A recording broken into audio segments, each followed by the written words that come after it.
for you. Which reminds me, if anybody doesn't want to be seen on this recording, just stop your video camera. And also I'm going to ask you to please mute yourselves and not speak until spoken to, as it were.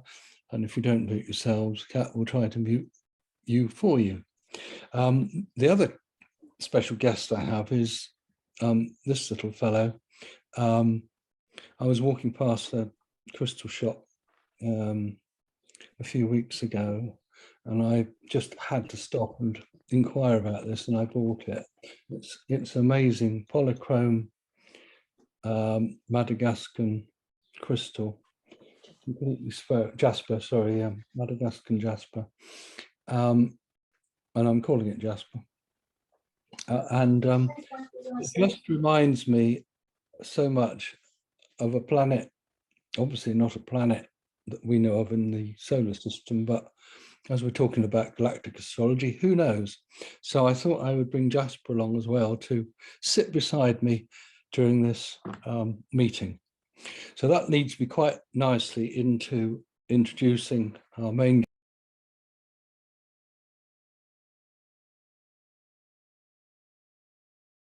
Unmute yourself, Roger. Gosh, didn't know I was muted there. Sorry, I was trying to... You muted me, Kat, did you? Yeah, it was an accident. I apologize. Yes, okay. Did you get a bit about the... Yes, yes, we just missed a few seconds. That's a relief that I haven't been talking completely to myself. Yeah, so Julia is going to talk about galactic astrology, which is something I hadn't really heard of until I saw her on one of Pam Gregory's YouTube casts about, well, 6-8 weeks ago. And then Pam kindly put me in touch with her, and here we are. She's agreed to talk tonight. I'm going to let Julia tell you all about galactic astrology, but I'll just say that it seems to me like something whose time has come. If you look at the history of astrology and what's happening in the world and beyond the world right now, it seems to me the right time for this to come to the fore, which of course it would be. So anyway, with all of you muted, and even me at times, Julia's going to speak for about 40 minutes. There will be ample time for questions, but there might just be a brief commercial break between the speaking and the questions. So over to you, Julia. Thank you very much for joining us. Thank you, Roger and Kat and Melissa and everyone else for holding space for this. I'm really honored. I'm very grateful for such an amazing turnout. And I hope there are some people here that didn't hear my story from before. So how did I come across galactic astrology? It was, as it happens, through following my own passion, excitement, eagerness to know more and understand more about our psychology, how we think and all that. I was interested in astrology since my early teens. I was lucky to have access to astrology books and access to this huge city library where I spent a lot of time in my teenage years. But long story short, in January 2014, I became a QHHT practitioner. And for anyone who doesn't know, the late Dolores Cannon, who developed this amazing hypnotic technique, quantum healing hypnosis technique, where as practitioners, we hold space for our clients, our guests to regress to the most appropriate moment in time and space for them to find answers and healing that they're ready for, that they're looking for. So as I was facilitating these sessions, it usually takes 3 to 4 hours for a client to be under and journey through either multiple past lives or childhood stories or metaphoric lives experiences, just to help them gain a different perspective over their current issue that they're dealing with. As I was holding that space, my own brain, I believe, was trained to stay for an extended period of time in alpha and beta and even gamma brainwave states, which allow us to access different levels of consciousness and kind of transcend time, space, where you just tap to that quantum level of all that is and access whatever you need, kind of like Google. You enter a command, you focus on what you're looking for, and then the information is instantly available to you. We all can do this. We just need to shift into different brainwave state. It's scientifically measurable and proven that our brain, it has that capacity. And what I believe is happening worldwide, perhaps even thanks to so many people going into regressions and deep meditation and using psychedelics even to experience altered state of consciousness. And certainly with the increasing amount of light codes, particles that are coming in that are also scientifically measured, that are affecting electromagnetic field of the earth. There are just so many factors that are influencing our rapid evolution of our consciousness, of our DNA and all this. So it just seems to become easier and easier for people to access different states of their being, different timelines of their soul experiences.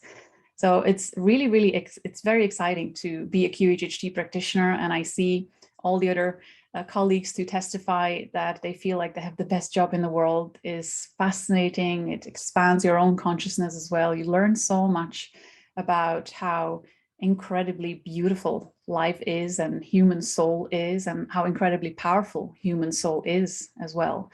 What I was always mostly inspired by witnessing my clients' journeys is how strong the human soul is and human heart is, despite really some of them had horrific experiences in their childhoods, yet they remained beautiful, kind human beings.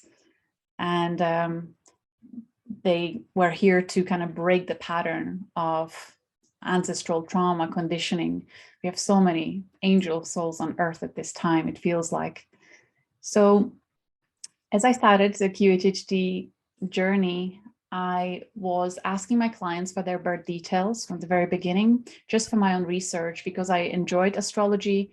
After their session, I would take time to look at their astrological charts, and I just wanted to see if I can find clues to what they were telling me about their entire life journey and some of the past lives too, if I can find that in their chart. And over again, I was finding the validation and proof that it really is all written in our unique map that chart is.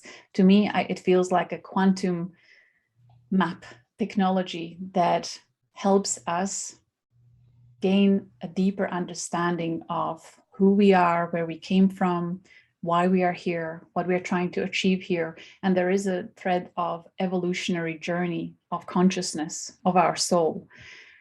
So I've discovered many things, and my understanding of astrology was growing bigger or deeper throughout that process.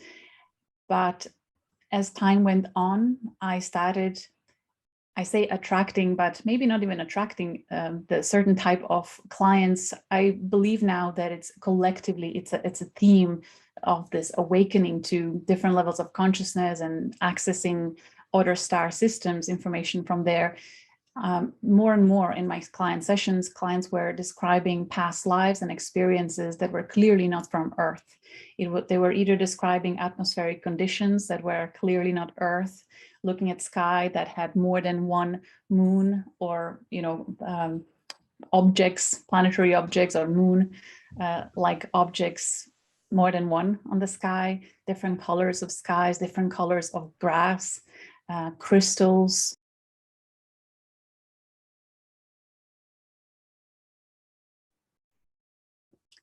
What was the last word you heard? Crystals was the last word. Okay. They were describing planets with crystal structures, even crystal cities. It was obvious that it's not on Earth. And as that was happening more and more, around that time, I realized we can track different star systems based on zodiac degrees. So I started looking for certain star systems, the most common ones like the Pleiades, Arcturus, Sirius, and so on. I was looking for those markers in my clients' charts, and I found them there.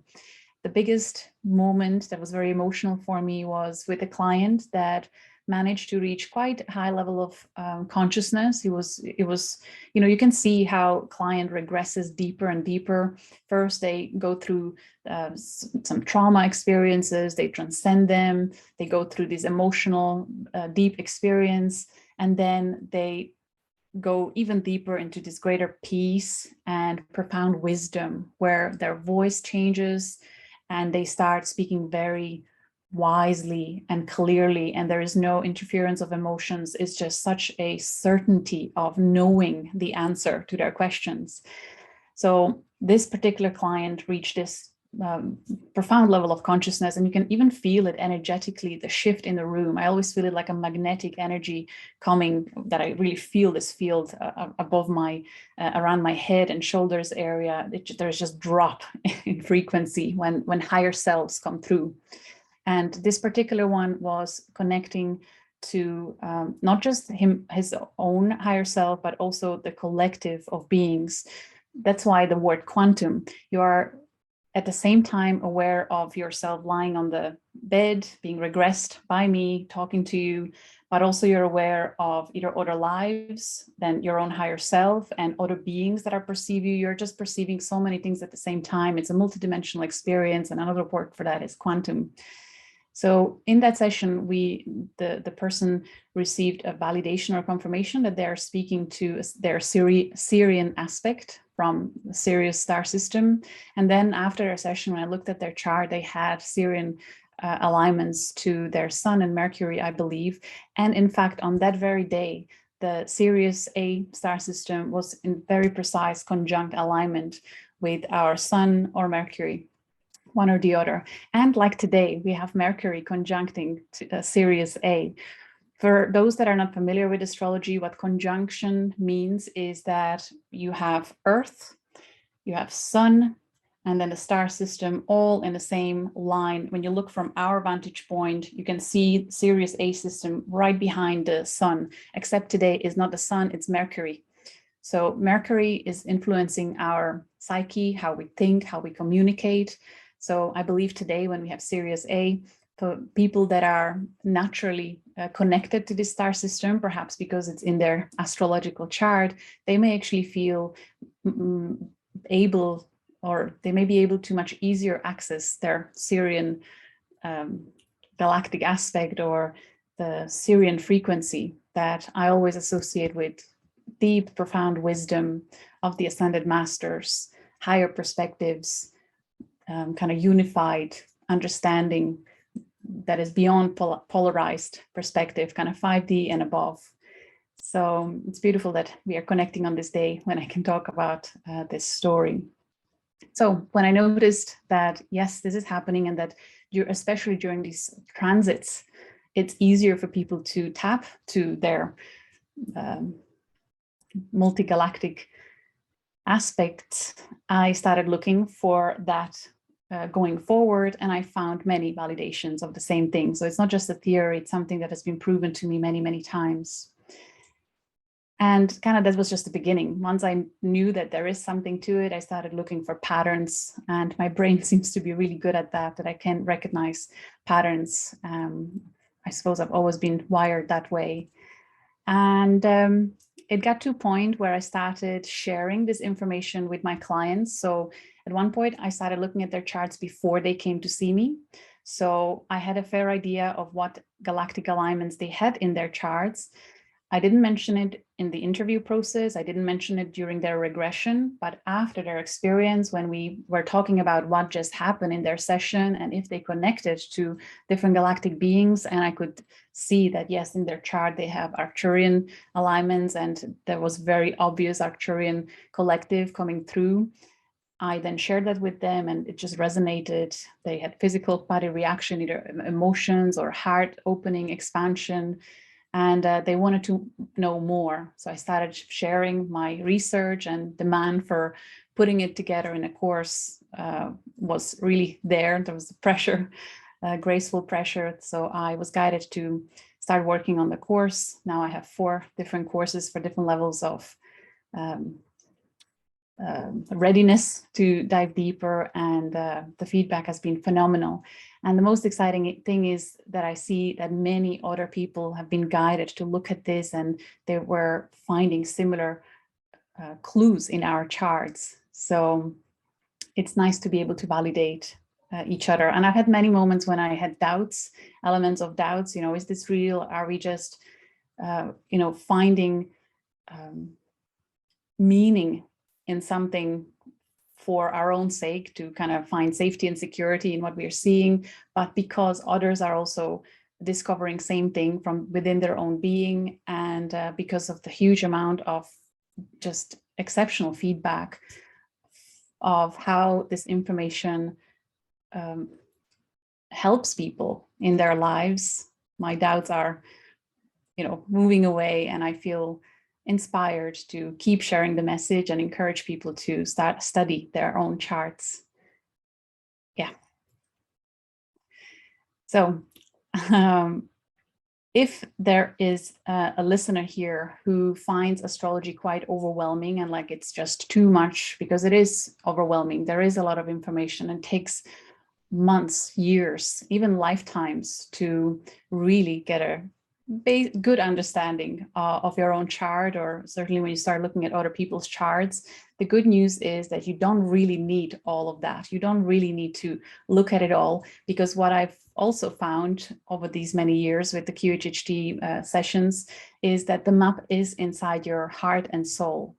What I loved seeing is when the higher selves were guiding my clients towards a path in their life that was in very precise, exact alignment with their North Node and other transiting planets and themes of consciousness, themes of life experience. It was always in perfect alignment with astrology. So if you are one of those people that are very empathic, creative, intuitive, all you need is just to figure out how your higher self is communicating with you. Look for those little subtle clues and nuances of higher self communication in your everyday life. And if you just follow and do what feels right, if you do what excites you, you will fulfill your destiny, what's in the chart. And then we have the other group who is quite analytical, logical, and have that researcher element inside them. They'll love astrology and they'll love galactic astrology. And that's the kind of type of people that I seem to draw in to study the galactic astrology. So we have a lot of fun expanding together, sharing the information this way. Okay, so early on when I created the course, we didn't have a website that automatically calculated the fixed stars alignments for us. I was teaching people how to do it manually, and it's a very lengthy process of many hours. And I was praying for a software developer to come to my life to help me build a system that'll calculate these things for us automatically. And within 2-3 weeks, somebody, actually a student of my course, sent me a message saying that he is a developer and he figured out a program that'll help us all. And he is the one that helped me creating the galacticastrochart.com website, the link that I shared in the chat early on today. If you go to that website, galacticastrochart.com, you can enter your birth details and see which of the selected 57, I believe 57 fixed stars were in some alignment with any of the planets at the time of your birth. Because I do believe that when a soul is coming from different star system, it can incarnate on Earth only at a very particular time when there is some mathematical or geometrical alignment with our solar system. If you want to incarnate into physical reality, the physical reality needs to align. So it's beautiful to see people who are first time exposed to seeing their galactic chart. There are two different types of people. One is a person that had a fair idea of them coming from stars. They always felt like they don't belong here. They always kept looking at the night sky and felt like that's home. And maybe many of them even had experience either through meditation or through dream state or through hypnotic regression they connected with beings that looked Arcturians or Pleiadian, Syrian. So they had a good idea that, okay, I feel I'm connected to Pleiades. And then they see Pleiades in their chart. It's very emotional for them to remove last remaining doubt, you know, about them questioning whether can they really be Pleiadian or are they just ordinary human. And then there is other group of people that come to the website Galactic Astro Chart who had no clue, who are kind of just awakening to this language, and they are quite surprised. And then it takes them on a journey. They start looking at these different topics, and they have just this rapid and massive expansion of consciousness, and they suddenly see everything very differently than before. So it's quite life-changing. And as I said, it takes time. So what we did, we tried to answer the most common questions for people who are newbies to this. When they come to the website, there is a tab called The Meaning, where we describe the basic meaning of what different alignments are when they're aligned to planets or houses. It's all there. And if people want to know more, then they can take the basic course called Galactic Astrology 101. Which is on my website, starseeds.teachable.com.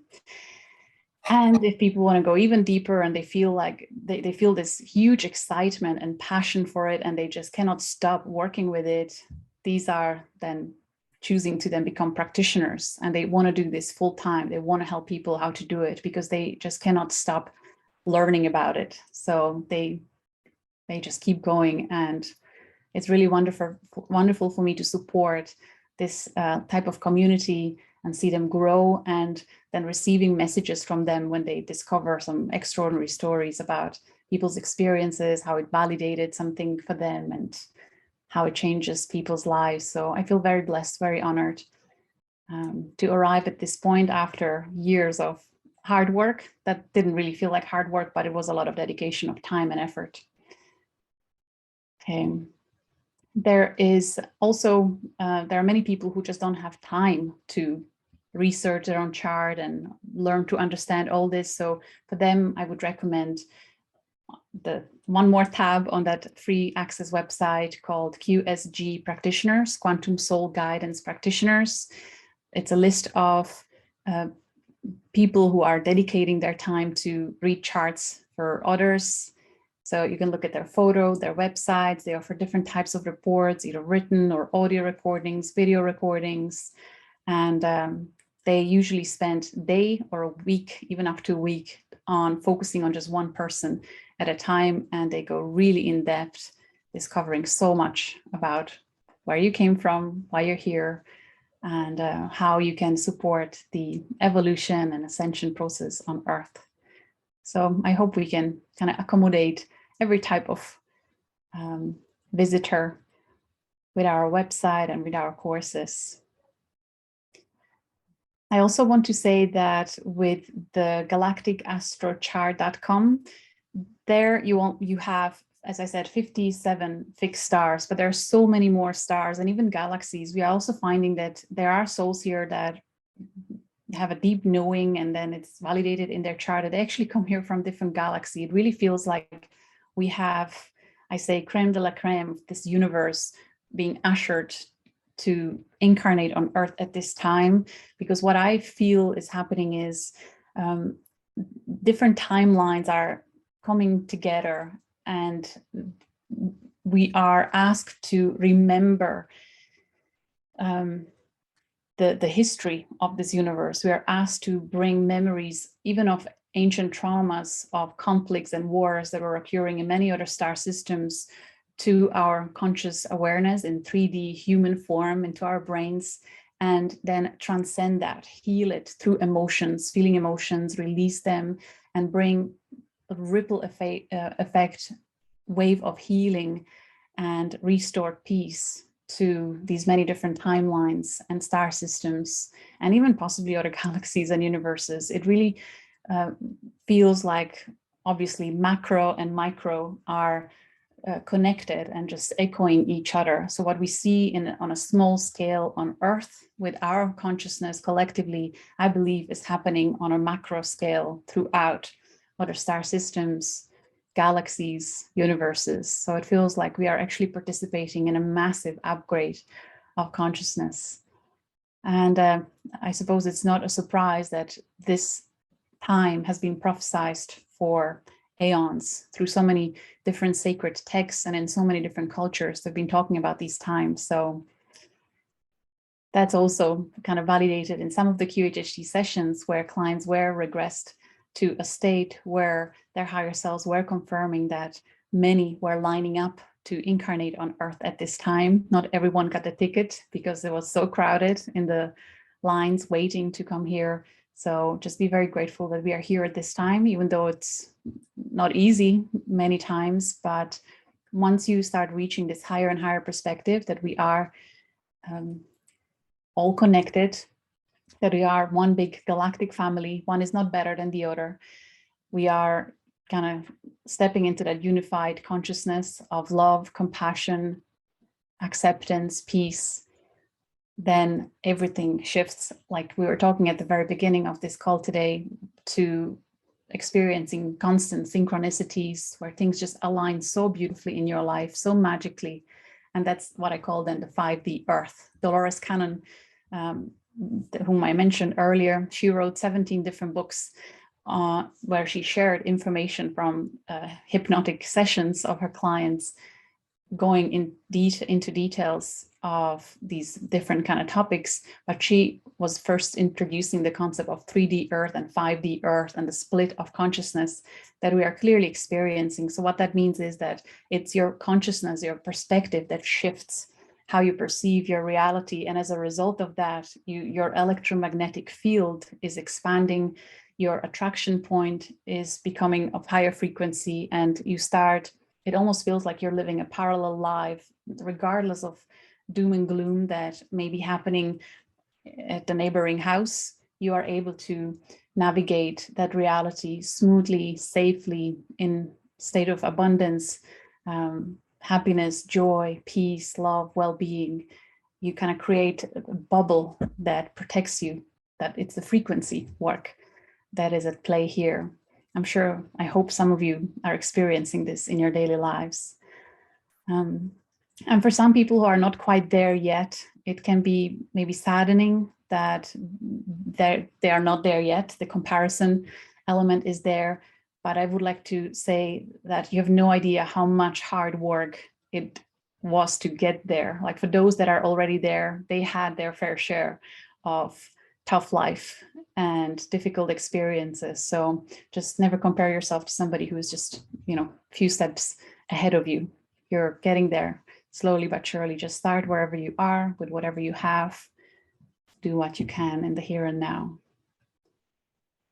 Let me see if there is anything else. Oh, so these conjunctions and transit. I always like to bring the awareness to transits. And how do you know when something is transiting?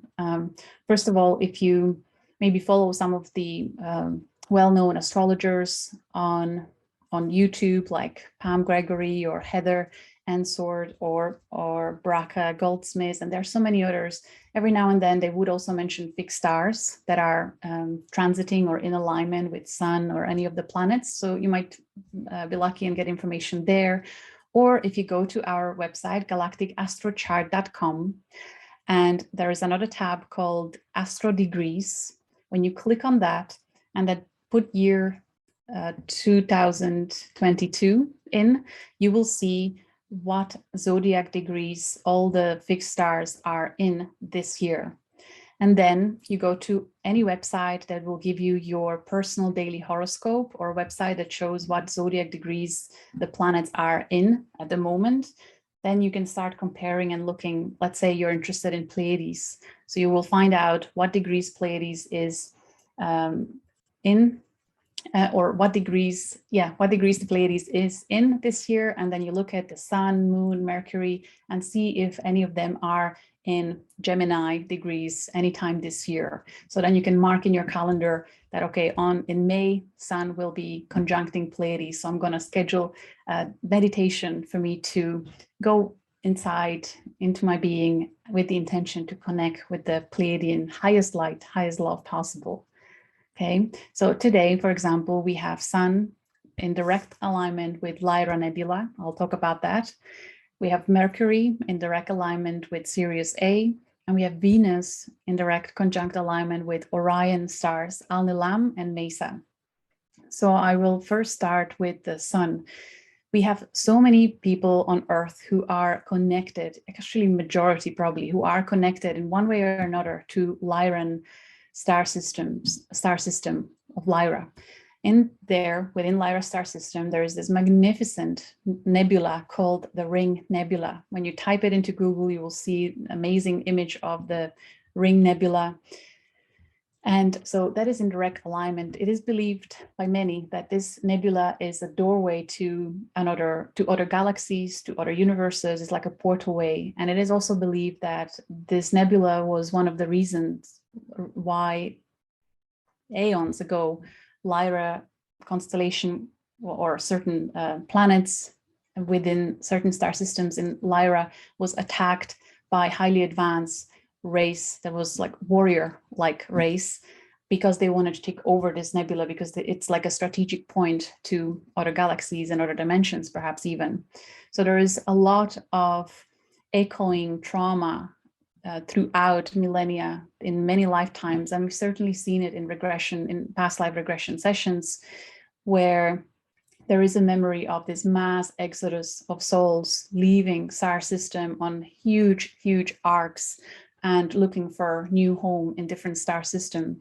And as a result of that, then Lyran DNA of humans, different types of humans, was spread across many different star systems.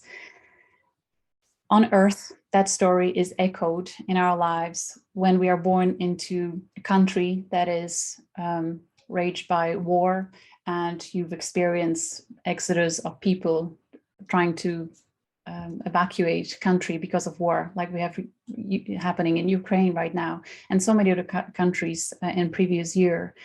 It really feels, when we regress people, that if we look for the origin of this kind of experience, it is taking us to Lyra, and we are called to connect the dots and send real healing ripple effect through the souls to help them restore the belief that we have a right to feel safe in this universe. The core trauma there has something to do with lost faith or lost belief in safety, so, and what I've noticed with people who have still kind of unresolved experience of this Lyran ancient wars is that many of them would have physical illnesses like fibromyalgia or Lyme disease, or these really difficult physical issues where you just feel pain, you feel attacked by your own body. And of course, these souls are usually born into families where there is a history of being attacked by perpetrators, by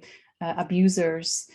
So, there's so many different avenues how one connects to the other. But if you look at the root cause, we are taken to Lyra. And then when that is connected, it's like a ripple effect healing that restores peace, not just in this body, in this reality, but also through many other timelines and past lives. So there is a lot that we can kind of help transcending at this time when Sun is conjuncting Lyra Nebula. And I would like to invite everyone here listening, if you resonate with this story, if it speaks to you in some way, reflect on your own life, on your own upbringing, and not just your own, but also your mother, father, your grandparents and ancestors. Have there been an experience of this deeply polarized abuser and victim experiences? And did it train your brain, your body to believe that this world is not safe, that your reality is not safe? And as a result of that, you keep attracting experiences and people that are validating that core belief to you. So I invite you to start transcending that and start reaffirming, reclaiming that, what if it's possible to experience my life and this reality as safe?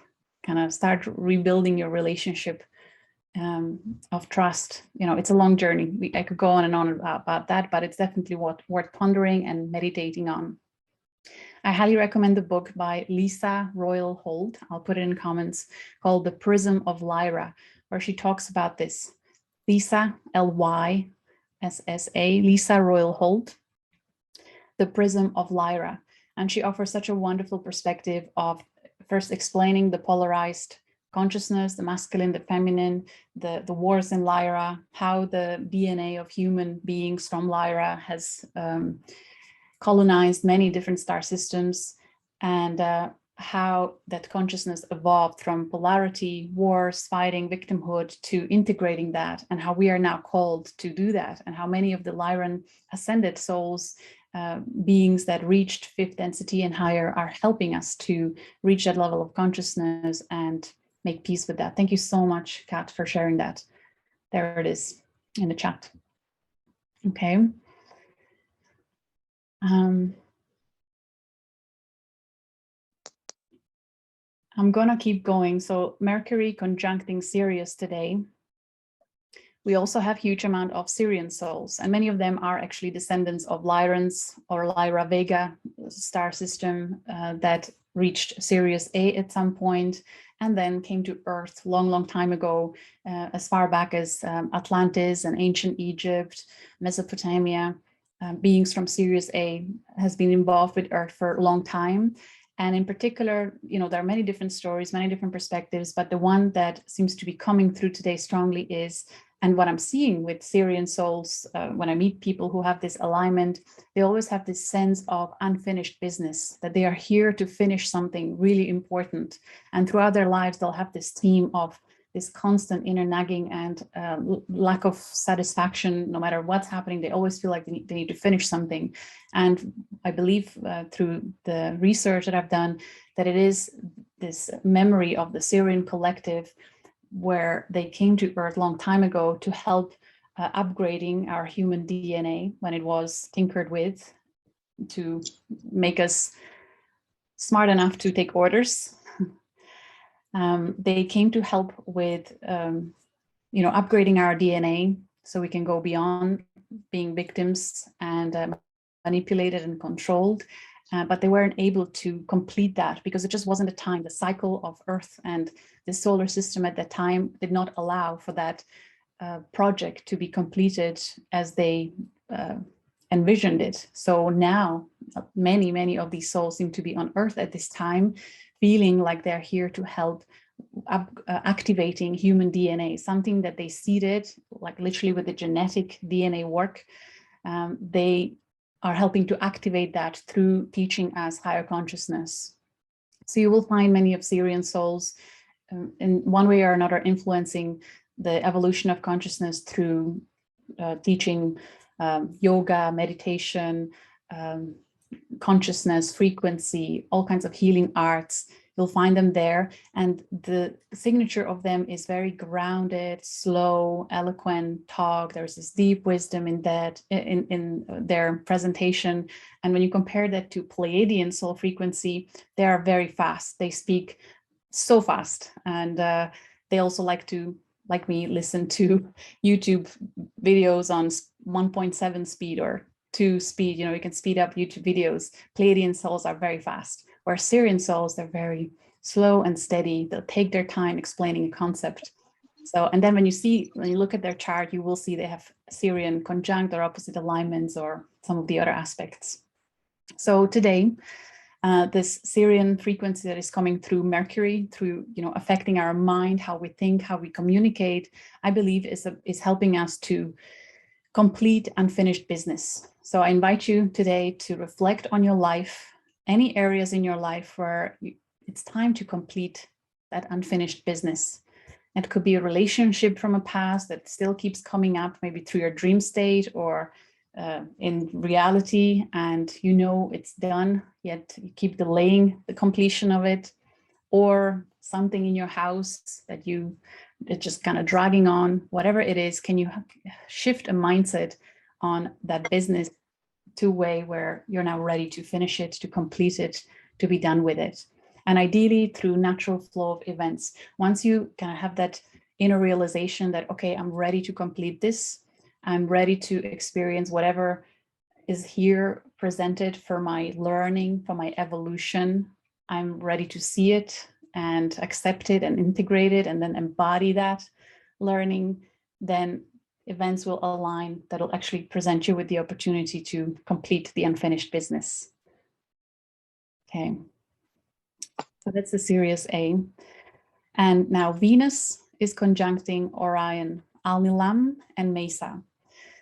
These two star systems, from the research, from what we know, are connected to quite rich history involving human species, but also reptilian human species, Dracos, Greys. There's so much politics going on in the entire Orion constellation, but in particular, Alnilam and Meissa, they're connected to human beings that were going through what we are going through now in their own unique way already, where they were as a collective experiencing oppression of service to self beings through deception, through manipulation, even worse that we have on Earth now. And they formed something called the Orion League or the Black League, where they try to fight the powers in Orion and trying to help, stop them from enslaving beings and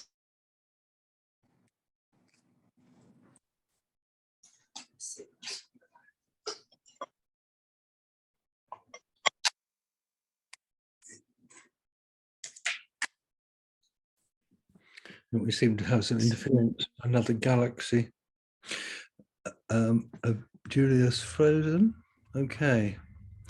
Well, hopefully Julia will reconnect in a second. Kat, can you? Julia, are you back? Yeah, I'm trying to find that person. Is she back? Is she with us?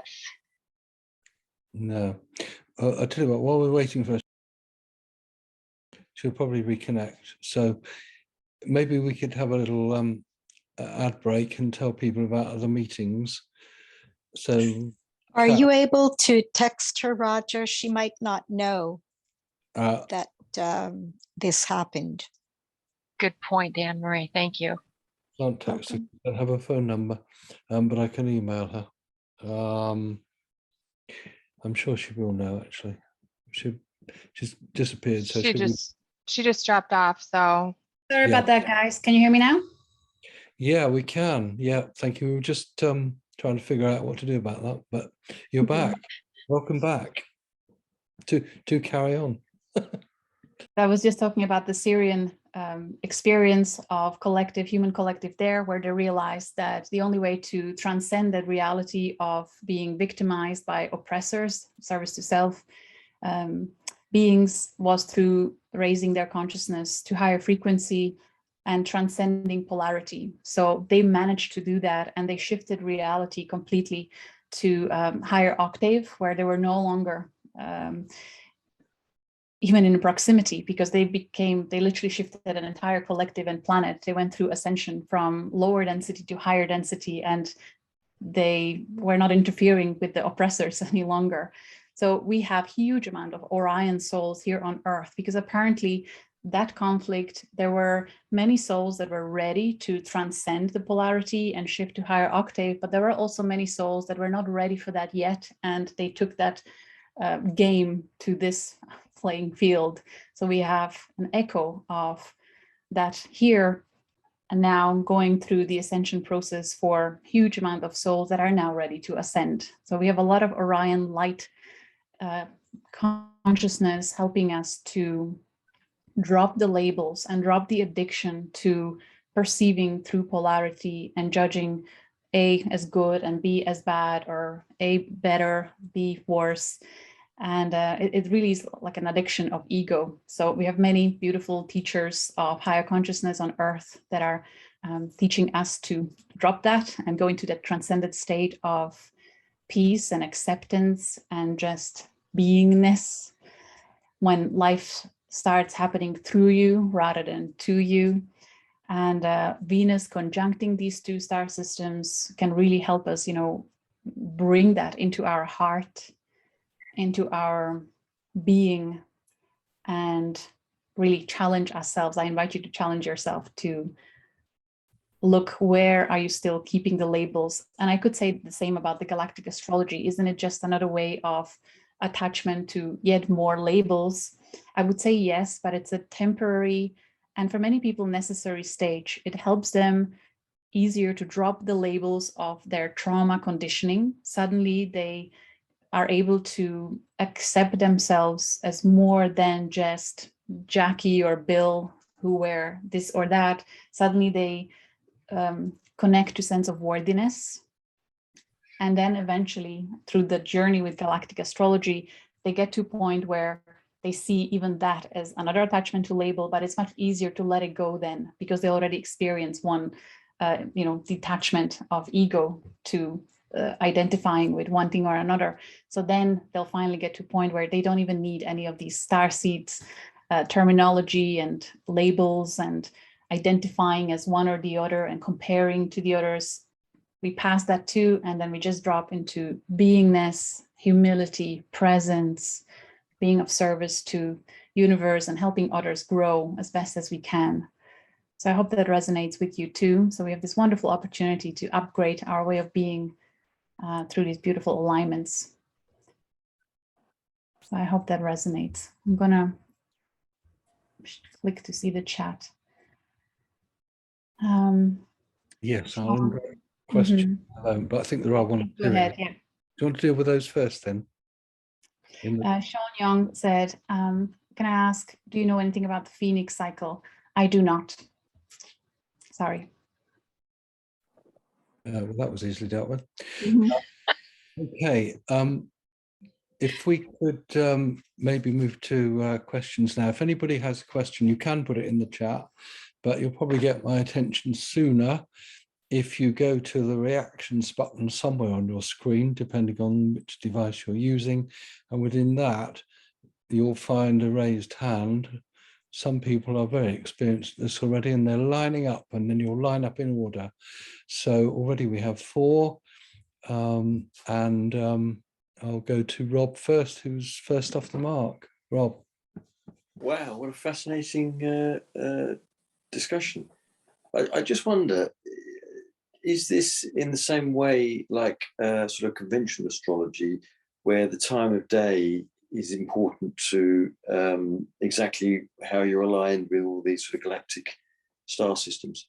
Yes, we do need precise time of birth. And I have a free preview for a lesson in case people don't know their exact time of birth. You can follow simple process to get your most accurate time of birth possible. There are a few different ways of how to do it. Is that what you mean? The precision of time of birth? It is. And in case you don't have it, you will still get 90% of information quite accurate, because the fixed star alignments to most of the planets will remain the same. The only thing that will really change if you get the time off would be your ascendant, your midheaven, your moon, but most of everything else will be very accurate regardless. So there is, if you go to my courses on starseeds.teachable.com and look at the curriculum, many different lessons, there is one at the beginning called Unknown Time of Birth. You click on that, it's free preview, and people can figure it out that way. Okay, right. Thank you very much. That's very interesting. Kat, if you're asking me, I would continue with the recording for the Q&A. I don't mind at all. I think people will find it helpful. Thank you so much, Rob. I appreciate that. Yeah, thanks for that. Thank you. Shelley.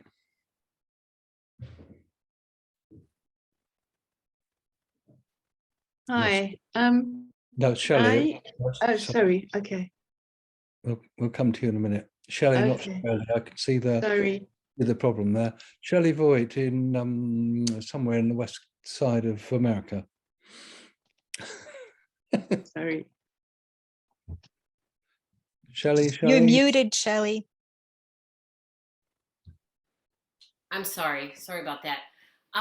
Yes, I've been studying astrology since I was 16, and I had an astrologer for many years. She passed on, and she had referred before she passed on to another astrologer that does more of the sidereal Vedic astrology. I don't know how familiar you are with that.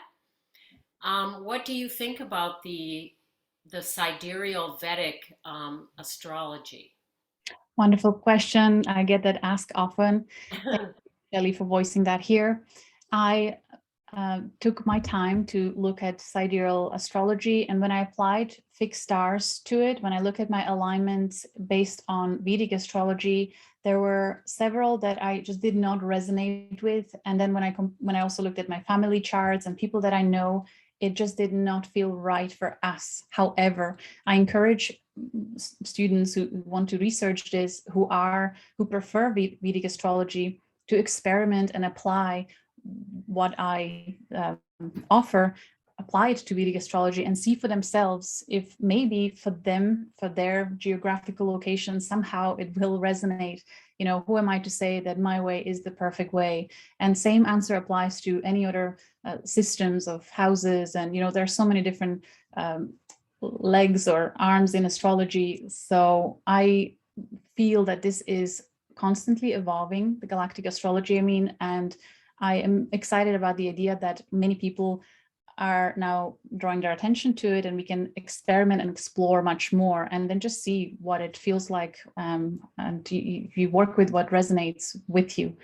I love the Western astrology from the perspective of the studying psychology, and see how it really matches my clients' stories, especially the traumas in their childhood. It was so precisely in their chart. I love that. When I was taking time, I think it was about half a year, so I didn't give it fair justice, to study Vedic astrology, but I appreciate Vedic astrology for the prediction of events that can be so accurate. It's amazing. Right. There's so much value in that, and also in here. So we all work with what feels right at any given time, depends what you're looking for. But it's just, for me, the fixed stars, it didn't seem to align with my experience and synchronicities. So, but with Pleiades, when I did the chart from it says Pleiades system for me.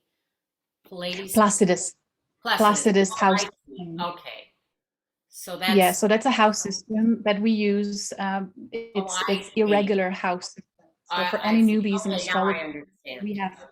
Yeah, but I would like to address this for any complete newbies in astrology. There are different house systems. So you have this wheel, the chart that you've seen before. You have 12 houses, which represent different areas of our life.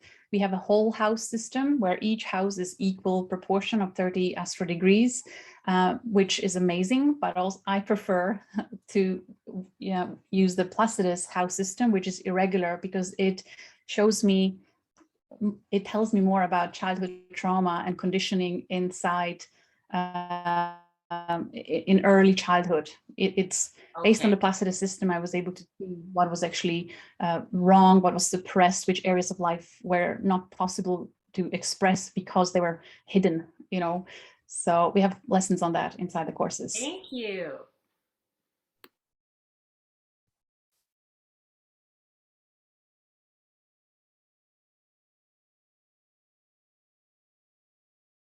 Okay, who is next? Crystal. Yeah? Oh, sorry. I couldn't hear you. So thank you very much for this. I saw you first through Elena Danan, and I remember in that discussion that you had with her, you were talking about some broad patterns that you observed when you were looking at charts belonging to viewers of Elena Danan. And I think it was Sun or Moon opposite conjunct Tau Ceti, something like that. But I have that in my chart as well. And I'm wondering what other interesting broad patterns you've discovered. Very fascinated. Thank you very much. Thank you. There are so many. Okay, so if if viewers here did not see that interview, I invite you to go to my YouTube channel and look for Elena Danan interviews with me. We did 2, and another one is due to be published this week, which is really awesome too.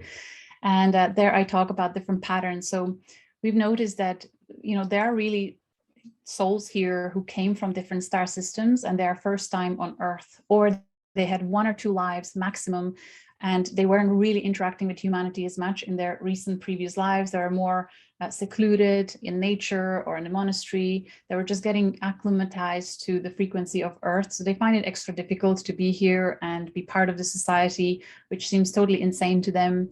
And so many of them are participating in a galactic program called Starseeds Envoy program, where there are higher dimensional beings, 5, 7, 90, who are able to perceive multiple timelines. They are able to foresee the future, something that already happened, and they're helping to divert the timelines, which I believe we successfully diverted the worst case scenarios. So they kind of ushered in highly advanced souls.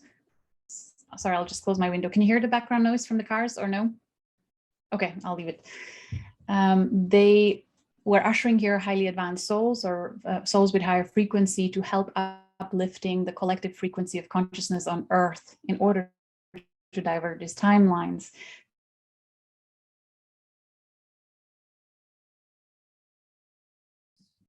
Well, it's happened again, hasn't it? Just at a crucial moment. While we're waiting for Julia to reconnect, which it looks like she'll have to do, Kat, do you want to come on and talk about other meetings? For those... Yeah. Procyon, Orion Alnilam, Alnitak, Meissa, Alpha Centauri, Beta Centauri, Sirius A, Polaris, Aldebaran, Antares. There are several of these, and I highlighted these in written in the interview with Elena, so you can watch it.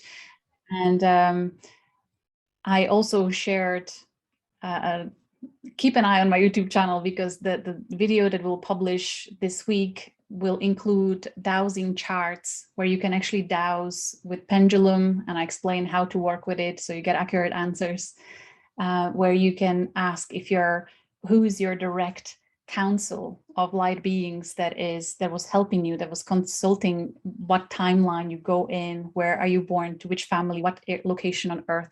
It's really divinely orchestrated. There's huge amount of help. If we really knew the amount of help we are getting, we would be all floored, crying in gratitude and humility and appreciation. There's so much love coming to Earth. So people who have these alignments, especially, as I said, sun, moon, ascendant, MC, and nodes, they feel from early on that they are here on some important mission. They feel like they're here to do something. They're not sure what. They're really frustrated with this forgetting, but at some point, at the right time, they're activated into remembering who they really are and where they come from, like through like this conversation. And once they remember, they recall their higher aspects in any of the star systems, they start integrating that frequency of everything that they knew before, and they start anchoring it on Earth, embodying it, and stepping into their leadership, not through ego and, I know best, but through, humility and just leading by example, and through love and compassion and acceptance.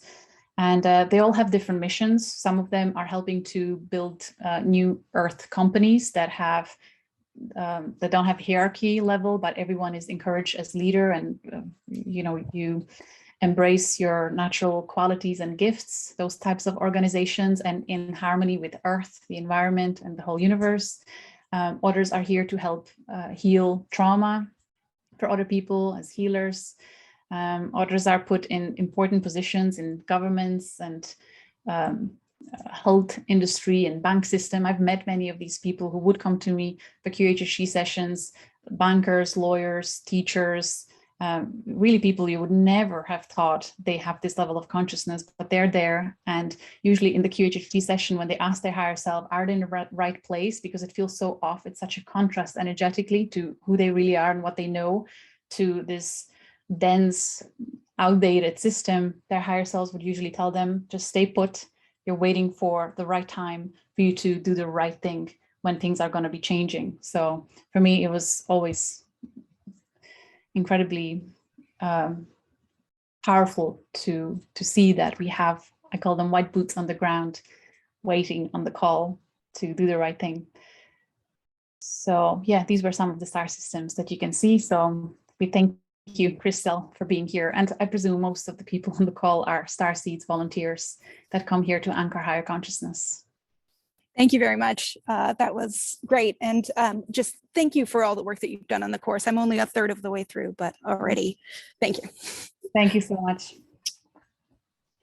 Thank you, Crystal and Julia. Melissa from near Chicago. We know Melissa very well because she hosts our Thursday group frequently. Yeah, thanks. So my question is kind of, I guess, similar to Crystal's. I've been digging into all of your material online. I'm probably going to be purchasing one or more of your courses soon too.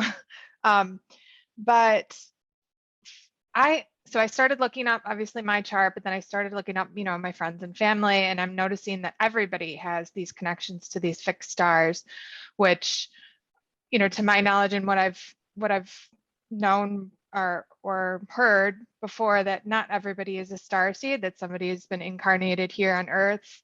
So that was my question: is Great point. Yeah. From my experience, I would say vast majority are coming from the stars at this point. I would say only about 3%, maybe souls, maybe 10% if I'm generous, are souls that have never incarnated elsewhere outside of this solar system, but only incarnated here. However, they will still have these markers in their charts to other star systems, because we figured that also biological lineages of these star systems on Earth are showing in the chart, especially through sun and moon, or through houses, 4th, 10th house, 3rd or 11th house. And so I found out through synchronicities where, for example, I know the star system called Capella in Auriga constellation is linked to DNA lineage on Earth, linked to South America, and in particular the Mayan culture and the shamans and Inca, South America. And when I had clients who had that lineage biologically, they would have sun or moon conjuncting, opposing, or trine sextile square to this particular star system. Or Vega, Lyra, would be linked to area of Asia and India. And then, biological lineages would be there, and many others that I've come across. So we figured this way. And then when we looked at soul records and family lineages, we saw validation of this. So even though you may have this rare at this time soul that never incarnated elsewhere, they may still have these markers. And when you check about their biological lineage, you'll see actually that's the ETDNA here, because, I believe that we are all connected to stars, whether through soul history or through biological lineage, because our human DNA, we believe, have at least 22 different human species from different star systems. And that's the beauty of it, that we are really meant to merge and integrate and bring together, kind of unify the split and fragmented creator consciousness across these different star systems. It wants to come together. It wants to be unified as one soul family, as fragments of creator. And I believe that's what we are really doing here. So we're all hybrids. We're all star seeds. I hope it resonates.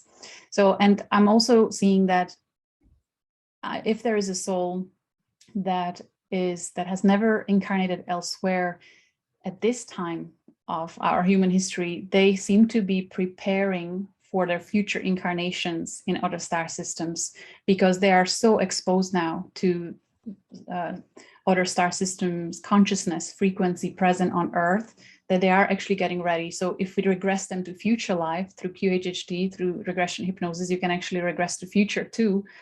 They would then connect with their future self being, let's say, in Pleiades or Alpha Centauri. And you may see that their ascendant or North Node will be conjuncting their future incarnation. So it's quite fascinating. There's so much there. Thank you. Yeah, thank you, Melissa and Julia. Next question is iPad de Marie. I'm sure that's not your full name, and you are muted at the moment. Hello, my name is just Mary. Hello. I have a question. It's a little bit of, I don't know. Astrology has been in my life for quite a few years, and as I work as a therapist, I find the union of astrology useful as a guide. I don't go any further. But my question is, I had a name called with the name of Theta Tula that came to me as a name, and my question is this a star collective, a planet, or could you explain a little bit about this word, this name? It's spelled T-E with a hat on it, A Tula, T-A-L-O-U-L-A.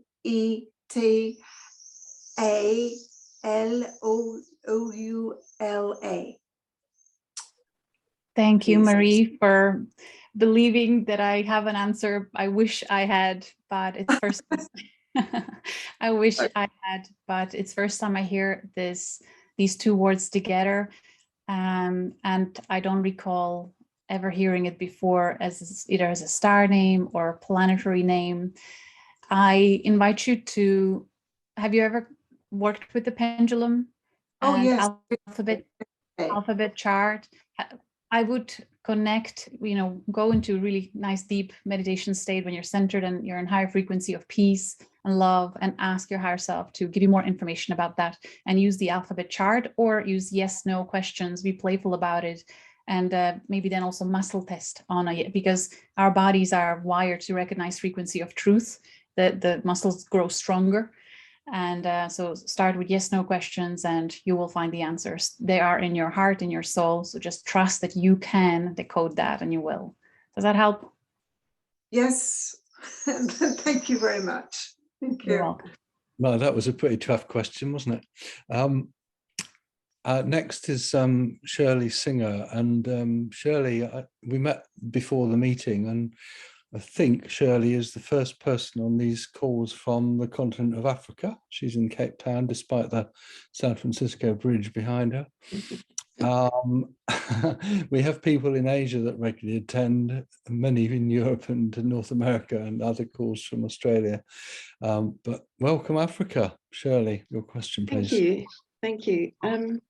Yeah, Julia, I'm totally fascinated by this whole galactic approach to astrology. I started studying astrology very, very long time ago, and did even get a certificate and practiced for a while. I was very interested in the transpersonal planets then, and used to approach charts very psychologically. But there are many aspects of my chart that I don't, and many astrologers have read my chart, but I think that there's so much of it that just doesn't seem to have ever been explained to me. And I was listening to the discussion you had with Helena, and you mentioned a couple of zodiac points, and I would just like to ask you, I have Chiron at 27 degrees of Sagittarius, so that's the Galactic Center. I actually did know that because I'd heard about the Galactic Center before, but I never heard about the Super Galactic Center, which is 2 degrees of Libra, where I have a very afflicted Saturn. It's like the focal planet of a T-square, and it's like, oh my God, now this is the Super Galactic Center. This is a whole new approach to understanding what this is. And then also today is, well, you said conjunct Lyra, which is 20 degrees of Cancer, which is my midheaven. I've never really, had that explained in any way. So does that mean, would this be a validation for you with these points? That I do come, that I'm not of this planet, that I do have some kind of connection to Lyra Nebula, or would you take that as validation? Yes, absolutely. And it's such a beautiful example of people doubting themselves or having this inner natural block, because we've been conditioned for so long through different religious and political parties to make us be nobodies. So it's hard for us to accept that we could be more than we were ever led to believe. So having Galactic Center conjuncting your Chiron, Chiron for any newbies in astrology is an asteroid, and it represents psychologically our deepest wounds, and something that, if we look at it from galactic perspective, we come to help with clearing certain pattern of behavior and limiting beliefs on Earth through our own experience of it first. And then through experience, we get a deep understanding of it, compassion for others that are in that same stuck pattern. And then it becomes our gift. We help others heal through it as we have first transcended it. So you having Galactic Center in Chiron, there in Sagittarius, and what house is it in? It's conjunct with the third house cusp. It's Third also house. 27 Sagittarius. Okay. It's on the cusp. All right. So this sounds like a wound of perhaps many past lives or many generations before, of someone bringing higher wisdom to Earth and was not able to achieve results that they were hoping to, because the contrast was too high, and they always felt misunderstood, or they were coming across as preachers, and whatever it was, whatever the issue with Chiron and Sagittarius in third house is about communication of higher wisdom. Would you confirm that you kind of experienced that in your childhood or teenage years, especially teenage and early adulthood, where you feel misunderstood? Absolutely, yeah. I mean, a family situation. Yeah. Which, yeah, I feel very different, and I feel very censored and unable to speak my truth, and I still feel that very much today.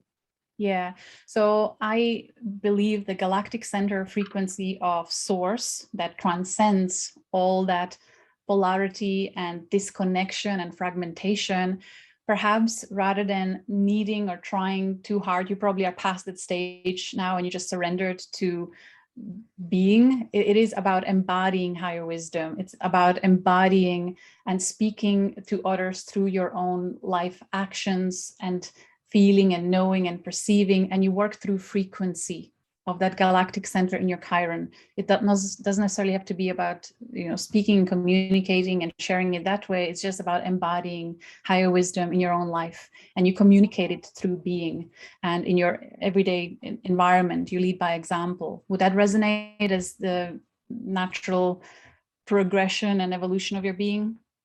I definitely need to embody it and integrate it, but I would like to be able to communicate it better as well.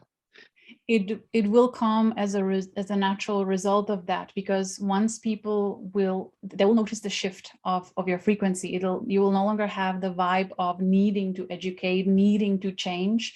You will be more peaceful and relaxed about accepting everyone exactly where they are with their perspectives, and your state of peace and self-mastery is going to start attracting them. They'll start to wanting to know more, and that's when they start approaching you, and you start then sharing just exact amount that they are ready to receive.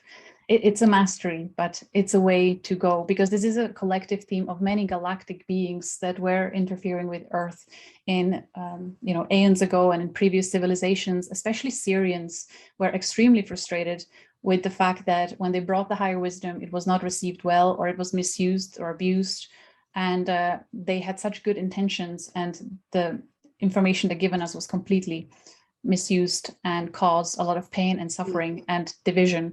So this is a collective karma that is being cleared and transcended, and you are called to find a new way of teaching Earth through being. Yeah, and then super galactic center would be even extra magnifying point in our charts. The galactic center and super galactic center, they're extra potent when they're conjunct or opposing certain planets. When they're in trine, sextile, squares, I don't find them as powerful as when they're conjunct and opposite. But wherever the super galactic center is in your chart, you have a lot of magnetic energy in that area of your life, and it's just very powerful, and you feel extra inspired to embody higher consciousness in that area or through that planet. Does that help? Yeah. Well, with Saturn, it's taking a long time. And that's all right. That's all right, because we have to wait for the collective.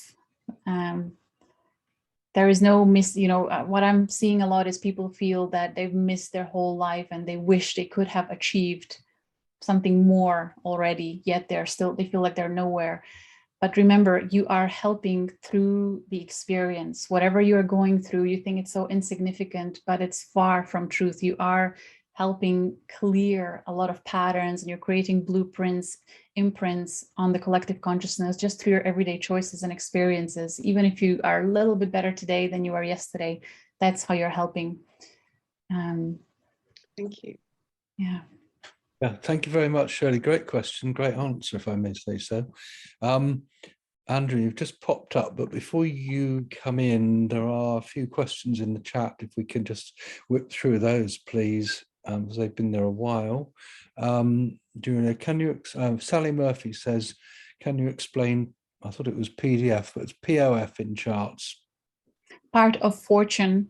So in our free chart at the bottom, you will see POF. It stands for Part of Fortune, and it's a mathematical point calculated in your chart, which tells you in what area of your life and through archetype of which zodiac, when you embody it, when you focus on it, it will bring you your fortune, happiness, sense of going with the flow, alignment, synchronicities. It's very accurate. It's very spot on. If you're new to astrology, and just find out what zodiac degree, what zodiac sign and what house is your part of fortune in, and then look at the meaning of part of fortune in Cancer, or part of fortune in 4th house. It'll tell you that you will be the happiest when you approach life through bringing nourishing and nurturing energies and perspectives to your experiences. And as a hobby, it will be wonderful if you do some gardening or cooking and bring that into your life more, because in the past, perhaps you were too focused in the masculine way, in the Capricorn way. Now you really need to balance that with some nurturing, mothering energies, and enjoying the long-term process on your projects rather than focusing just on the outcome. You kind of go through it. So every zodiac and house of part of fortune will give you so much information about how to shift your perspective to feel happier and more abundant. Thank you. Right, Mia says, hi from Finland. See, we are truly international in this group. Can you explain something about Galactic Center? Yes, and I invite you to have a look at the free preview lesson, because this question has been asked so many times. I just decided to unlock it and let people view it. I have a whole long lesson where I explain how does Galactic Center conjunct or opposition in your chart through planets or houses, how it will manifest in your own life. It's a very powerful alignment that is really manifesting tangibly in our life, depending on which house, area of your life or planet it's coming through. You are called to bring frequency of source, unified mother, father consciousness, divine masculine, divine feminine. You're called to bring that into that particular area of your life and through that planet experience. So that's how you play a role in embodying source fragment in your own life, in your own unique way. It's quite fascinating, and it's really there. It's like you have this extra passion that you just cannot help it, but you are passionate about that particular area and through that particular planet. If it's Mars, it's passion and kind of willpower. If it's Venus, it's more through maybe art or in kind of romantic way. If it's Mercury, it's through communication and thinking, so you can look at that lesson and find out about your own chart and then reflect on your own life. I hope that helps. Thank you. Someone only identified as iPhone says, can you explain the nature of astrological oppositions with star systems? Sure, great question. When we have, I'll start with conjunction because then it leads to the opposition. When you have fixed star conjunct a planet, Usually we find that the frequency of that fixed star collective of human consciousness or whatever other beings are there, and especially if you incarnated there before as a human soul, you have that experience well integrated as part of your personality, and it comes through that planet and that house where the alignment is in. It's just almost hard to notice the difference between you and the Pleiadian alignment. You just come across as a Pleiadian if you have, say, Pleiades conjunct. If it was opposition, the opposite alignments I find are fixed stars, consciousness, frequency, energies that are not integrated well in the personality until much later in their life, when you start ascending to higher levels of consciousness and when you start remembering who you are, and especially through transits of those fixed stars through certain planets, you start remembering about that star system and start integrating it, and it becomes it comes and goes. It's not constantly part of your personality, and you even need to make more of an effort to access gifts or qualities of that aspect of your being. I see it as a saving grace, and it happens usually with, for example, Arcturians. It's such a high frequency of complete compassion and love that's unconditional, that sometimes with starseeds, it would be really hard to have that conjuncting their planets, because it would be extreme contrast to the very dense family environment that they're choosing to be born to start bringing this higher frequency. It would be very painful, very traumatic, not only for them, but also for their environment, because they would be too triggering. There will be too much light showing too much of the darkness. So as a saving grace, they have opposition to Arcturus. And when they grow to adulthood, when they learn to safely navigate their emotions, their personality, and dealing with other people, that's when it feels safer to start integrating the Arcturian energies, for example. So that's when the opposites come in play and become activated, usually around the age of 30, 40, 50, depends on what generation we are talking to. It seems that people are activating much younger than previous generations, which is natural, the way things are going. I hope that helps. Thank you very much. Right, I'm going to leave the chat for a minute. We normally finish by now, but I think this is so fascinating that I'm going to make an executive decision and continue a little longer. Sure. Andrea, before I go back to the chat, perhaps you'd like to pop in now and ask us your question. Hi, everyone. I'm so happy to be here. I'm from Colombia, so I'm in South America. Oh, as you said, right, aren't we? Yes, yes. So many people around the world interested on this topic. First of all, congratulations to Julia for the courses you are making. I'm a student of the first one on the Starseeds astrology. And the other day I saw you in an interview about DNA, and it was really nice. It was interesting as well. You gave a lot of information. And I wanted to say, as a student, I found also really interesting to take one of the healing ancestral course with you, meditation. I think I wrote you. Because I have been working on healing, ancestral healing, but it was fascinated that the fact that I am a channeler as well.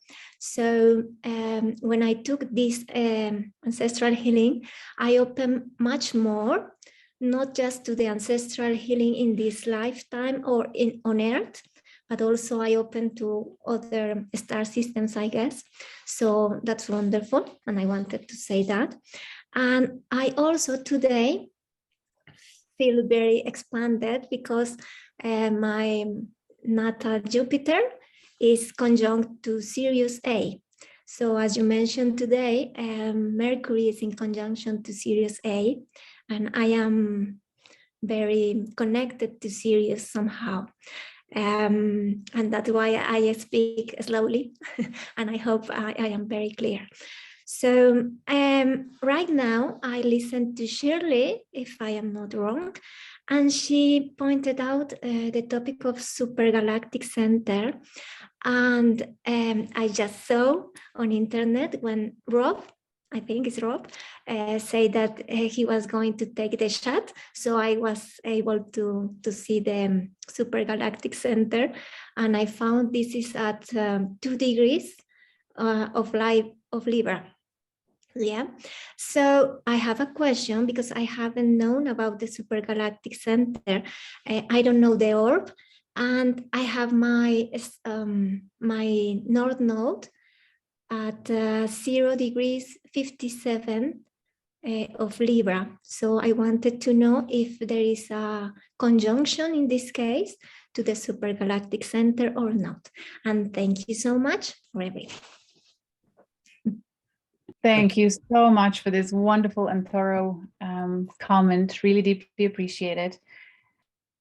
Supergalactic center, orb of influence. I recommend up to 5 degrees because it's really mighty point in our universe, and you having for sure that conjuncting your north node and opposing your south node. The lunar nodes represent our soul's evolutionary journey across many different incarnations. There really is a theme that we choose as a soul, as a fragment of source, to embody and experience certain aspect of creation. So you having supergalactic center aligned there, I'm not surprised that you are a channeler. Anyone who has either galactic center or supergalactic center in very strong conjunction or opposition, especially if it's both, they are naturally wired to perceive multidimensionally cosmic consciousness, very in tune with everyone and everything. And sometimes it's hard to draw a line between, who am I and others. So it's not easy. It has its challenges, but it really is a blessing where you can bring very pure, high frequency wisdom that is very compassionate and relevant for people at this time. So really like a rod for cosmic frequencies, and not just of this galaxy, but other galaxies as well. That's the beauty of the supergalactic center. It brings so many more points. So if we have Starseeds, then we have Galactic Center, and Supergalactic Center is just, it's escalating the capacity for accessing multidimensional information, not just from this universe, but other universes as well. So it just depends. And I would hate to create a hierarchy this way, and I'm better than you. There really is something fascinating and extraordinary in every single chart. Every single person has something super amazing in their chart. So just find out what is your strength, what is your most important point. I'm speaking to those who don't necessarily have these cosmic alignments. There is beauty in being here and now as well as being super cosmic, because it is really challenging when you have those alignments, I'm sure, right? Yeah, it's fascinating. It's like in this moment, it's like I am receiving like tons of information because I am working on it during the last 3 days, especially. I am doing something focused on channeling. And it's kind of curious because my North Node is at the end of my 3rd house. It's at the beginning, because of the degrees, but it's at the end of my 3rd house. So it's related to communication. And yeah, so now I understand a lot of things because I am an astrologer too. And normally when I'm making the birth chart, for example, I take a lot of time to explain because there is the higher intuition that comes to my head, and to explain the other person as well, and to communicate. So thank you so much for this explanation, and I hope my English was okay. I was a little bit nervous to be here and try to speak. So thank you so much. Your English was brilliant. Thank you very much. Thank you.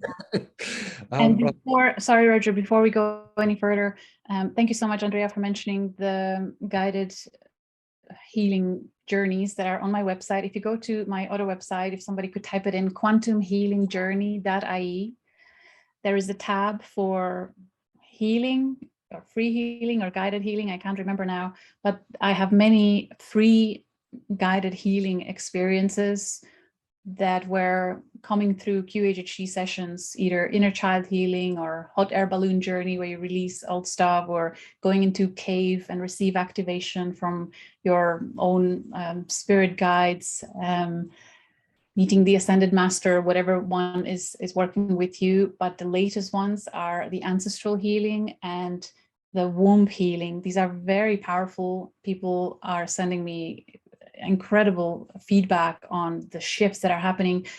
And I don't mean it as, you know, I made something special. I believe it's the time we are living in. People are going through quantum leaps of consciousness, and they are able to shift a huge amount of old stuck energies just because we are living in these times. If they took someone else's guided journey, I'm sure they would have done the same thing just because they're ready and it's time. But I recommend you check it out on my website, and if you resonate, it may help you. Thank you very much. Just to get back to the chat then quickly, Croissant says, can I ask one more time where we can find your methods to find out unknown birth times?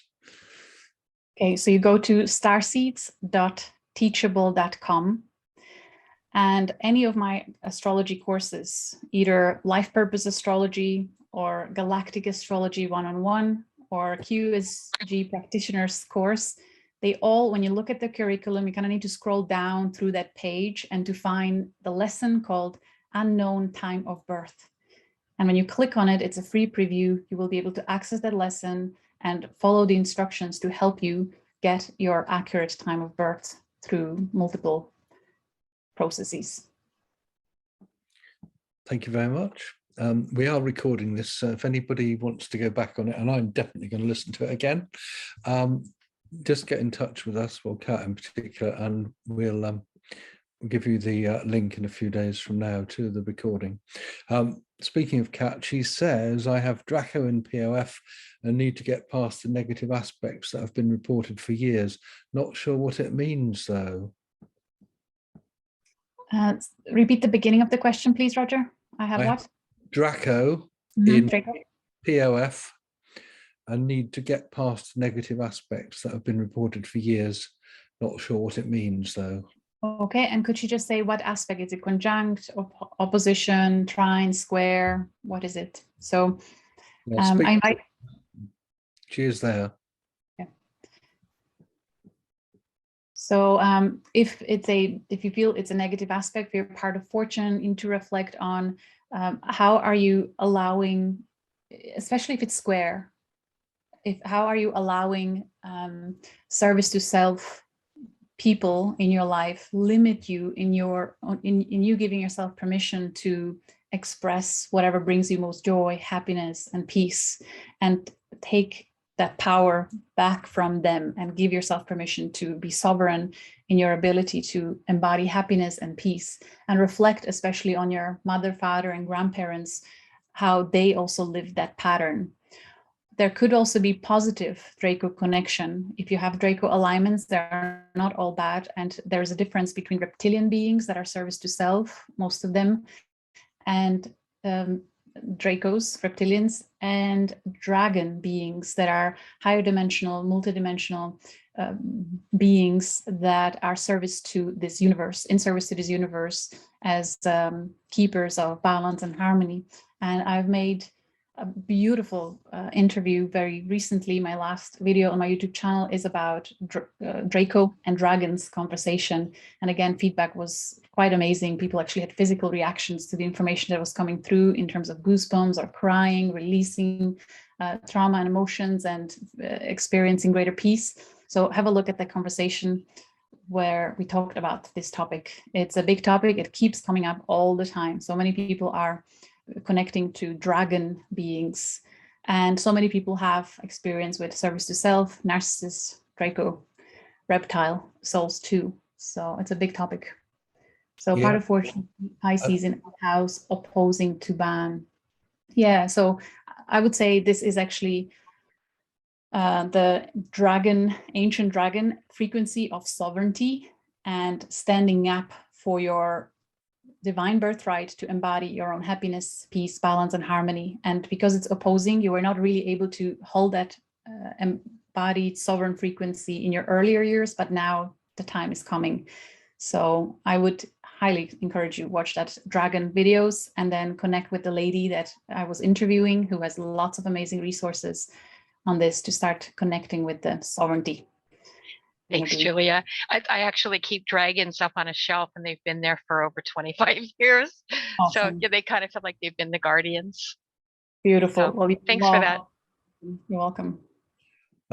Okay, well, we're gonna have to speed it up a bit, I think. But Anne-Marie, and Andrew, you've still got your hand up. I presume that's a legacy hand. Yes, it is. Anne-Marie, please. Thanks. Thank you. I was very interested in the Galactic Center, one that you talked about, and I'm completely new to your work. I wish I'd been able to look into it before. I had no clue. So if I have it in Mercury and in Lilith, what is that saying exactly? So you have Mercury and Lilith conjuncting Galactic Center? Yes. Okay, amazing. So, no. So Lilith, for any newbies, is there are three different Liliths. There is an asteroid Lilith, then black moon Lilith, and then a point mathematically calculated Lilith. And they all represent different stages of our darkest side, of our darkest shadow. The first Lilith represents the one that wants to be in her shadow, embody it, but she is haunted. She is persecuted for that. Then she steps into the second Lilith, where she is angry and raging that she's suppressed in her true nature. And then the third Lilith is the one that transcends that journey and becomes empowered, embracing her shadow, but in a way that is in harmony with worlds. And there is great wisdom in that shadow that is now applied in a healthy, harmonious way. So the Lilith in our free chart is the third stage, the transcended Lilith. So she offers great wisdom. What house and what house is that in for you? Do you know? 1 second, I can look. So your role, your part of Galactic Soul Mission or Fragment of Source Mission is to really learn and study your Lilith and everything she teaches us about shadow behavior of human fragmentation. Kind of become an expert on that and start teaching it. Mercury is there with it, helping you to then really comprehend it with your mind, with your logic, with your analysis, and bring that to humanity in some way, enlighten them on what the Lilith is actually teaching us about humanity in that particular aspect of our behavior. Does that help? Yes, she's in my second house. Okay, so it's all about what I value versus what other people value. Do I identify with the physical, material, luxurious, or do I bring also the spiritual aspect to it? And just there's so much in the second house. It's all about value and what level of consciousness is there, and the shadow of that, and then the wisdom and light of that as well. Oh, beautiful. Oh, thank you. Wow.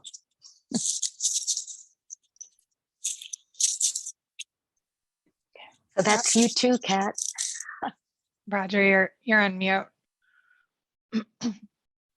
Yeah, I was just going to say that Kat had commented that Anne-Marie and I share the same birthday. Mine is slightly different, Lilith Pisces 9. So there you go. See, more synchronicities. Melissa, do you want to come back in then? Yeah, sorry, I'm being greedy, but I'm dying to know this, and I cannot find any information online about it. You probably have it in one of your courses, but I have my sun in my North Node conjunct Altair, and there's nothing online, at least on Google, about Altair. So I'm just interested in what that could mean for me. Really good. If you find the book by Elena Danaan, A Gift from the Stars, she has a chapter on Altair humans. They're called Akori. blonde humans. They look just like Pleiadians, and they often get mistaken for them. There is a fragmentation there. There is a large portion of Altair collective that turn to service to self frequency polarization, and they created agreements with the reptilians, Greys, and are participating in the human abduction programs, secret government, and all that. They have quite bad reputation, but there are also renegades out there who are trying to help clearing that karma and kind of restore the name. They're also their service to others oriented, and they're helping starseeds, especially that would then have issues or problems with being manipulated by that. So I don't sense the service to self frequency here from you, so don't worry. And then there is another nation in Altair that are 6th and 7th density humans. One of them are called Honor High. This is from Elena's book, and the other one, Dartar, who are benevolent beings and who are also very actively involved in helping humanity to wake up from deception of the service to self fractions. So if you mentioned your sun and node. So ascendant north node, yeah. Yeah, so that would tell me that you are one of the Starseed Envoy program, most likely part of the Galactic Federation of Worlds, and your part of mission and your ego personality, your divine will is in alignment with that frequency, helping people to maybe not be deceived easily, to see through lies and deception and step into their strength, power, sovereignty. Do you align with that? Yeah. Aquarius and Leo. So it's about the Altair, what I'm sensing a lot with these service to others, Altairian frequency, there is hidden unconscious inner guilt for being seen or being seen as a leader or entertaining or whatever, because they are carrying the karma for the whole collective, where they're the service to self Altairian humans, they come from ego and they want to dominate, and I'm better. They literally look like that, very uptight. So the other fraction, the service to others, Altairians, they kind of carry that unconsciously, and they feel guilty for coming out and being seen. Yes. They feel right. So you need to transcend that by understanding where it's coming from and give yourself permission to feel at peace when you are seen as a leader, as a guide, as an entertainer, because you know that there's a difference between a heart that is full of ego and, admire me, and difference between your heart, which is engaging in entertainment and holding space for others from very different perspective, to uplift, to empower, to heal. So it's okay. You can let that go, that guilt, and just shine that beautiful light and see the magic of that when you uplift others. Does that help? Yeah, that makes a lot of sense. I hate being in the spotlight for that reason. I feel like, the people that are in the spotlight are the ones that do it for those ego-based reasons. So totally. And awesome. What I want to say here is that instead of us pointing at, okay, they're the bad guys and we're the good guys, if we can accept their journey as part of our journey, because we are all one creator, fragmented, rather than separating us, just hold it in compassionate space. What if I too, in some of my past lives, chose that path, but now I know better, so I do better. Right. Yeah. I think Julie just summed up Melissa very well. We know her quite well, and I couldn't have given a better character assessment myself. You guys know me better than most, for sure. I let my guard down with you all. Thank you, Julia.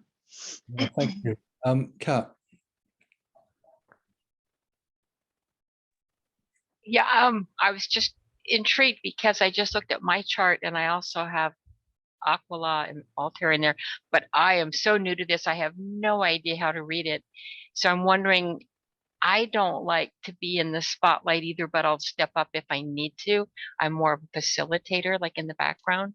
I was going to ask you if the ascendant is the one that we should be looking at for some of these details about our personality and our life's work. What should we be looking at in the chart to tell us if we're on the right path? Look at the North Node and south node. What is it teaching you about your soul's evolution? Where the south node is telling you where you came from, what was the theme that you were experiencing, the zodiac and the house.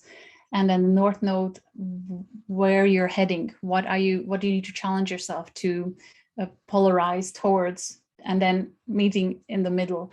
There is a wonderful book if you want to learn so much about your path, soul's journey, is called Astrology for the Soul by Jan Spiller, Jan, Jan Spiller, Astrology for the Soul.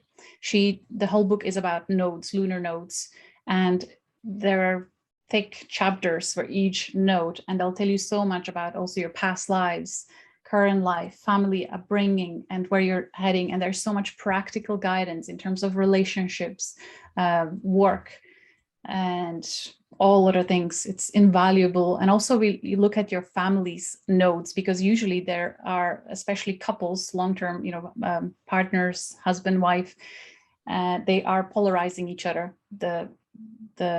My husband's north node is my south node, and vice versa. And we see it all the time with long-term relationships. And children then also would polarize parents, either through houses or through zodiac signs. So it's quite fascinating how we are meant to integrate polarity of these different archetypes. And there is a lot of guidance there. So that's a wonderful one to start. Second big one would be Saturn, understanding your Saturn, because it tells you about some of the negative embodiments of certain behavior, either through zodiac or planet in the past lives or in ancestral lineage, and what you're overcoming here. To be honest, every single planet and element in chart will give you so much information. I made the first astrology course was called the Life Purpose Astrology. It's very easy to follow, and usually the comments are that people tried to understand astrology, but they couldn't in the past, and this one they found really easy to follow and work through their practical exercises. And I believe it's $20 or something like that. So maybe that's a good way to start. Thank you. I'm looking forward to reading it. Right. Well, I was going to wind up soon, but Lauren has appeared. Do you want to say hello, Lauren? Hello from Napa, California. Can you hear me okay? Very well, thanks. Hello, Julia. I've definitely been following you for the past couple of weeks very closely. I have a question. I have my Mercury in Aquarius opposite Regulus at an orb of 1 degree, 1 second. And I didn't hear much about Regulus, so I wondered if you had something to tell me to lead me into some of that exploration. Thank you. Sure. So Regulus is one of the 4 royal stars, which were regarded as the guardians of heavens. So yours is opposition. Conjunct would be in Leo. So it holds the frequency of royal Leo, leader, entertainer that holds light for others. So because yours is in opposition, it's unlikely that you were able to be in your light and embodying, really show the light of your mind, the Mercury, in the past and in your earlier years, in your teenage years, or early adulthood. You probably didn't feel safe to do that. But now, as you are connecting with that beautiful royal star, it's time to start integrating that royal highness, but in that beautiful humility. I wanted to say it differently, and what's the word? Humble, in a humble way. In a humble way, knowing that you are not, just very like a similar comment to Melissa, but that you're not looking for attention, and that's why you're doing it, but you're doing to uplift others. So it's safe to shine that light, but it's coming through your mind, through your communication, through the way you think and perceive reality. So it's also connected with that one of the archangels, Archangel Raphael, the healing light. So perhaps what the information that will come through your mind to this world, it's meant to be healing. It has to somehow uplift humanity in a healing way. So explore that. Does that resonate? And thank you. Yes. Would that be kind of the theme? As well, one more thing there with Mercury in Aquarius, the challenge there also is that you're kind of ahead of your time.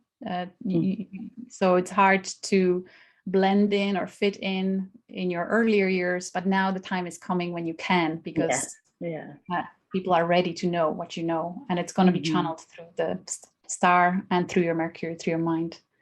Beautiful. Thank you. Thank you very much, Lauren, for the question, and nice to see you. I'm going to wind up now because we'll be going 2 hours, which is longer than usual, but I think it was well worth it. Before I thank Julia, I'm going to just quickly mention that Prepare for Change is like an iceberg. It has a few little tips poking out there, but there's quite a big organization below the water. And we're always looking for volunteers. There is an army of volunteers, of whom Meissa, Kat, myself, Stella, at least are four. It covers a huge breadth of topics related to this whole Ascension process. At the public meetings at the moment, we have 3 Ascension connection calls every week, of which this is one. There's another one which is 4 p.m. California time on a Wednesday night, which is a bit late for me, I'm afraid, in the UK. But that's more aimed at the West Coast America and Australia, New Zealand, etc. And we also have a healing group open meeting every other Saturday afternoon at 4 p.m. UK time. That's at the public meetings. Kat, have I mentioned them all? Is there anything else? There's also the Nature Restoration Group, which meets on Sundays, but that's also every other week. And the two might be combined so that we can take turns between the two of them and possibly make them all Ascension connection calls, but the topics would include healing, nature, astrology, just like we're doing here, which I think would make it easier for everyone.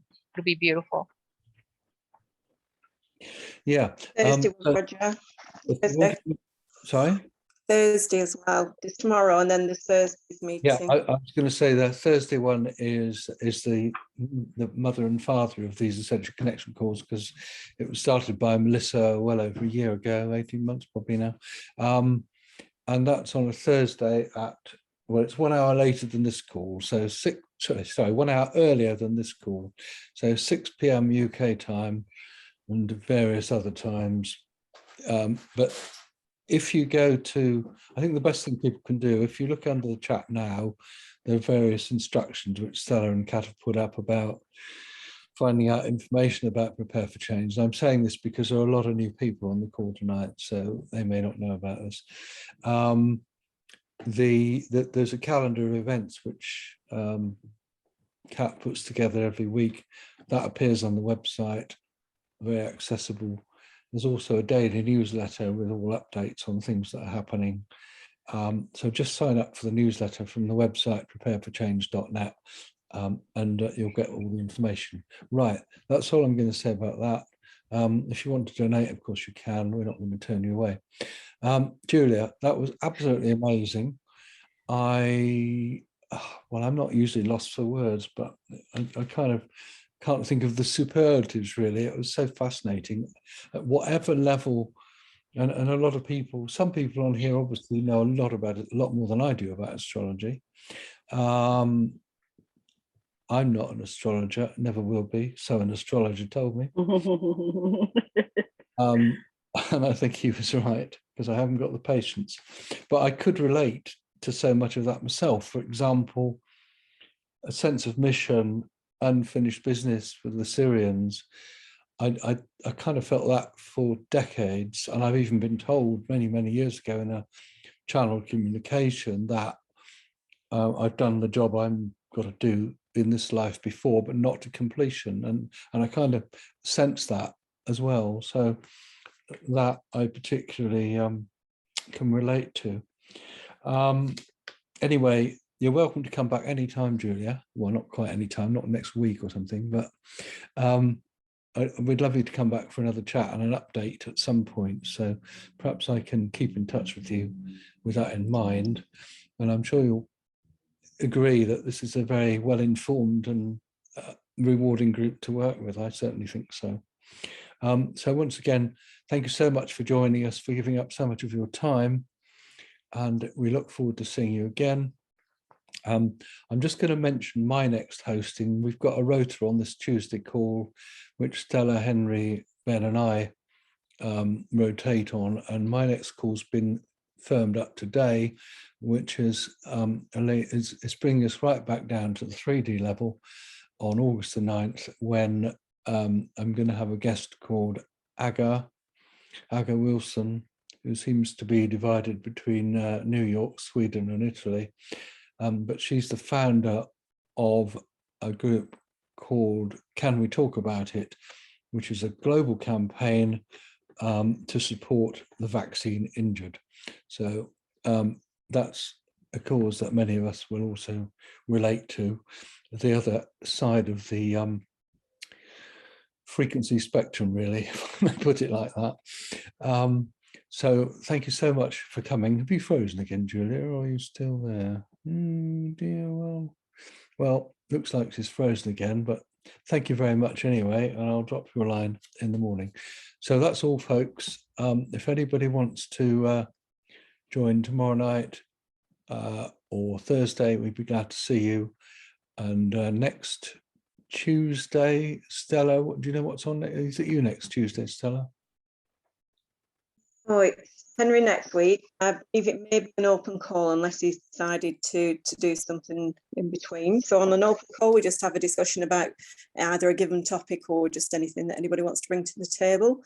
And the week after, I've got a lady called Claire Evans, who was a nurse in the NHS for 26 years and discovered a protocol for healing the lungs and respiratory disorders. But the NHS didn't want to know, and she became a whistleblower later on. So she's going to tell us about her story. Thank you very much. And Julia's back again. We lost Julia for a minute, but I was just thanking you very much again. So thanks. And with that, we'll wind it up. So thank you very much, everybody, for attending. This has been one of the 2 best attended meetings we've had. Both of them have been on astrology, which tells us something, I think. We look forward to meeting you again. Thank you. Thank you